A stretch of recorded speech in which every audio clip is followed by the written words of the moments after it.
what is self-sabotage? It is when your own actions stop you from attaining the things that you want. And it usually happens unconsciously. There's something that you want out of your life, but the action you're taking is not taking you any closer to that goal. It's actually taking you in the opposite direction. And you will be wondering why I'm not able to attain this goal no matter how much I try. And that's what we're going to talk about today. Self-sabotage is something that doesn't happen consciously, but in today's video, I'm going to tell you how to bring it to your awareness and how to change it. Before we start, if you would like to work with me one-on-one, or if you would like to join any of my monthly group coaching sessions, click the link in description. Imagine there's a project that you want to get done. And every time you sit to work on it, you have this thought in your mind that I should either do this perfectly or I will not do it. Now that is perfectionism acting. And because you're not able to do it perfectly, you don't do it at all. And there's no progress that you see in this project. Now, doing this project and getting it done is your goal. But your own thought process, which is your perfectionism, is stopping you from doing that, and it is taking you in the opposite direction. That is self-sabotage. Now imagine you want a healthy relationship. Now, a healthy relationship requires you to be consistent and close with a person. But you tend to go into this push and pull dynamic. One day you talk to them very nicely and suddenly you disappear without giving them any explanation, and then suddenly you reappear. And this other person is now completely confused and they don't want to be in such a dynamic, so they leave. And now you will be wondering, well, relationships never work for me. Well, you wanted the relationship, you wanted closeness, but your actions were saying the opposite. For someone who's looking at it from the other side, they'll be like, oh, maybe this person is not serious about relationships. And they left. Now your own actions took you away from what you wanted. That is self-sabotage. Now the first step in fixing this is awareness.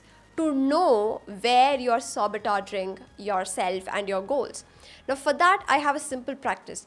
Take a pen and notebook and write down all the things that you want out of your life, all the things that you desire, but you're still not able to get to it, you're still not able to work on it, and you feel like somehow it's very far from your reach. Somewhere in your mind, it's like, I want this, but I don't think I can have this, or I'm struggling to have this. Make a list of all those desires. It could be money, promotion, health, relationships, anything. Now the second step is for you to understand the problem, because self-sabotage could happen due to a lot of reasons. Maybe you're not taking action towards your goals because you have a fear of failure, and every time you think about starting it, you have these thoughts in your head that what if I fail? What if everyone laughs at me? What if I put everything into it and I lose it? Now these are thoughts that are leading towards or indicating that you have fear of failure. There could be something else called fear of success. Some people fear success. Some people are afraid that what if I really get what I want and my life will change and I will no longer be this person. So they're so afraid of letting go of their current reality or current identity that they fear failure, that they fear success, and they sabotage their own thing. They don't start working on their goals. Or the problem could also be perfectionism, like we discussed, or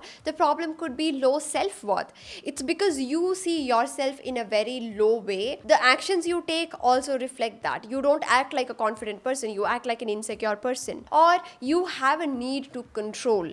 You micromanage things. You try to control every little outcome about your life. And you try to control other people's actions, and people don't like that, they leave you. Maybe you have fear of abandonment. And when you're in a relationship, that fear keeps showing up and you end up fighting a lot and the other person ends up leaving you. Now self-sabotage could happen due to various reasons. And in order for you to find why it is happening in your case, I want you to write down the thoughts that appear in your head when you're trying to do something that you want. Whether it's a relationship or it's a project that you're trying to work on, when you think about taking that action, what sort of thoughts go in your head? For example, if you have fear of abandonment and you're trying to be in a relationship, every time you're close to the person, you have thoughts like, maybe they don't value me. What if they leave me? Do they feel happy being with me? If they leave me for a while, will they forget about me? What will I do if they leave me? Now, these are thoughts that indicate in a direction that you have fear of abandonment. Similarly, the thoughts that you get in your mind, the thought patterns, will indicate what you're afraid of, or what exactly the problem is. So, in order for that, I want you to write down your thoughts. If you're not able to recall it right now, the next time you're trying to do something and it's not happening, and whatever thoughts is running through your mind, try to do it at that point. Number 3 is to constantly realize and remind yourself that your intentions and actions should be aligned. And if you find that your intentions are one way and your actions are completely in the opposite direction, it's important for you to remind and recalibrate into taking aligned actions. A lot of people make this mistake where their intentions are right. Their intentions are, I want to make more money, I want to save more money, I want to have a healthy relationship with my partner, I want to lose my weight. So your intention is right, but the action you're taking also has to align with that intention. But the action you're taking is completely different. You want your dream life, but you're procrastinating. You want a healthy relationship, but you keep fighting with your partner. You want closeness, but you keep avoiding closeness with your partner anytime they try to be more vulnerable with you or they try to show up for you. You want respect from people, but you yourself don't give respect to others. You want a healthy partner, but you yourself have a lot of toxic traits. Now, you see how the mismatch is. Your intentions and your actions should always align. If they're not aligned, you're not going to reach your dreams no matter how long it takes. And you will constantly be wondering, like, why is this not happening? Why am I not able to get anything that I want out of life? For this practice, I want you to constantly ask yourself, anytime before you take an action, is this action aligned with what I want and who I want to become? If the answer is yes, go ahead and do it. No matter how hard it is, no matter whether people like it or not, no matter whether people judge you or not, you know it is the right action, you know it is the aligned action, go ahead and do it. But if you feel like this is not aligned, then you should stop doing it. Will fighting with my partner and picking fights and shouting at them bring me closer to them? No. So I'm going to look for a different way of approaching this. That's how you deal with your problems. And number 4 is to identify the right action. Now, this is really important, and this is where a lot of people also struggle as well. And this is one area where a coach like me can help you, wherein a lot of people don't know what to do. Like, sometimes they do identify that, okay, fighting with my partner is not okay, but I don't know how to say this without fighting. I don't know how to bring this up without turning it into a fight. I don't know how to work on my goals because I'm not very clear on what I want to do, or I don't have clarity on this.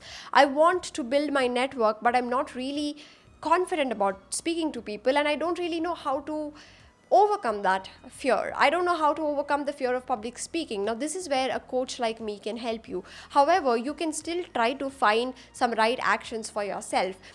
And one of the simple ways to find that is a right action will make you feel just like yourself, calm and composed after doing it. There won't be guilt, there won't be any regret, or there won't be any negative feelings. Pay close attention here, because sometimes before doing something, you might have a little bit of fear, you might have a little bit of anxiety or nervousness, but that's actually normal, because anytime before you do something uncomfortable or something unfamiliar, that will be there. So don't decide an action just based on what you feel before.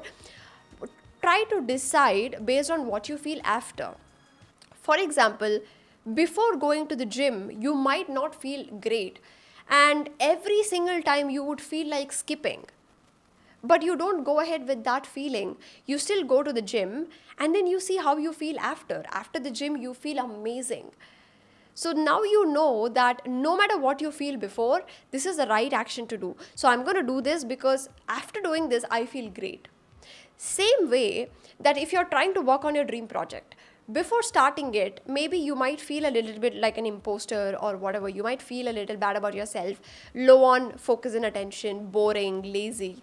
But the moment you start doing it, and then after 30 minutes or 40 minutes, or after 1 hour when you're done with the work, you feel great. You have this sense of accomplishment. Now that is your sign. Anytime you do something and it leaves you feeling really good, it is a sign for you to continue to do that. But after doing it, you feel pain and regret and all these negative emotions cloud you, and you constantly question yourself like, why the hell did I do that? Now that is a sign that you should not do it. I'll give you a simple example. There was a time when, when I went out for a particular event because my friend called me. I was not really interested in it. I'm not someone who usually goes for events like that, but I was like, okay, let's just give it a try. And I went there.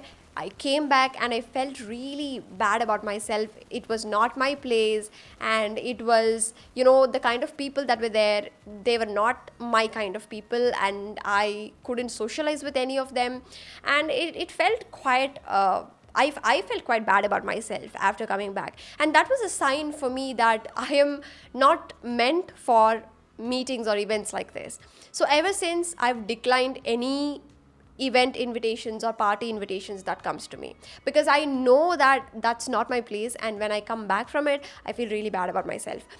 Similarly, there are things where I choose based on how I feel after. Like, for example, before coming to the shoot, there'll always be this, uh, I still do have a little bit of nervousness to sit in front of camera. Not nervousness, but in front of camera, I'm not able to be completely myself. And it takes some time for me to get used to it, even if I've been shooting very regularly for a long time. Now, before I start from my home, that thought will cloud me. But that won't stop me from coming to the studio, because after shooting, I feel really great about this. So now I know that no matter how I feel before, I need to do this because I feel great after. It's the same way. If you fight with your partner and after every fight you feel so bad about yourself for what you said or how you guys fought, then it's a sign that you should stop doing it. So, this is one simple sign that you can notice to decide whether something is the right action for you or not. Number 5 is, when you're trying to do this, you will definitely notice some resistance coming from your mind, because so far you've been a certain way.